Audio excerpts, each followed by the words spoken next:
Welcome back to the Adawehi Institute. We're talking about the energy of vision tonight for our Trinity Minute. Vision is what we're going to be meditating on tomorrow, 6 o'clock on Wednesdays. Please tune in from wherever you are and join us.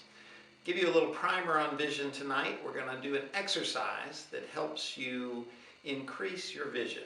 Vision is very important in the martial arts, and many of the styles that I've studied have some sort of exercise to improve your vision. The one we're doing tonight is called hand chasing. Now, the deal with vision is that vision and focus tend to fight each other. You tend to focus very narrowly to get things done and stay on top of something. Especially in a self-defense situation, you kind of get tunnel vision and you're worried about that person in front of you. There may be somebody else coming up here on the outside. There may be a curb that you're about to step off of and break your neck, but you don't see any of that because there's this person in front of you and you get that tunnel vision. We focus on problems. Some people try and get away from this by having no focus, and they have this big vision, but it's just chasing squirrels. They're like, oh, there's something, there's something, there's something, there's something. We don't want either of those things. We don't want you to have tunnel vision. We don't want you to have this big vision that you never can focus on any one thing and get it done. We want to put those two together. We want to increase your vision while at the same time helping you maintain a focus. So we're going to do an exercise tonight that I think will help you get there. Let me mask up and get my training partner out here.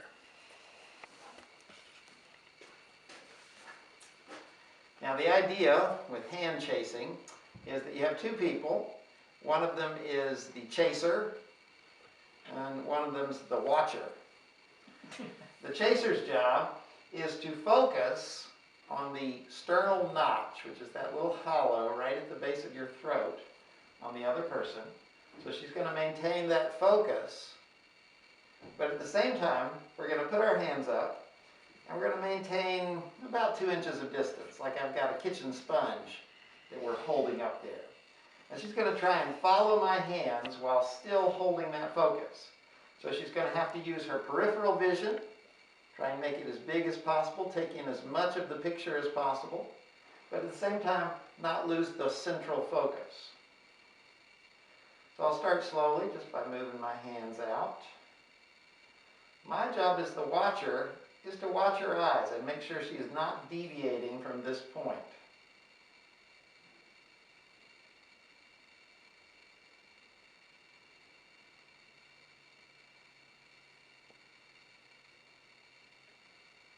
When you feel confident, you can start going a little faster.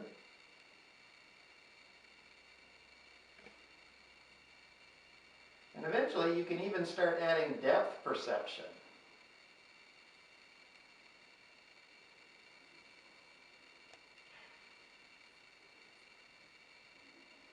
Very good. Good job.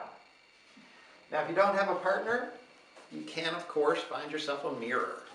And you become the watcher and the chaser. You have to stare at your own sternal notch there. Make sure your eyes don't waver. And then trace your hands in the mirror, trying to watch where they're going without moving your eyes, letting your peripheral vision do the work. The more you do this exercise, the bigger your vision becomes. Pretty soon you start seeing everything in the picture, but still being able to focus on the thing that you need to get done in the middle of it.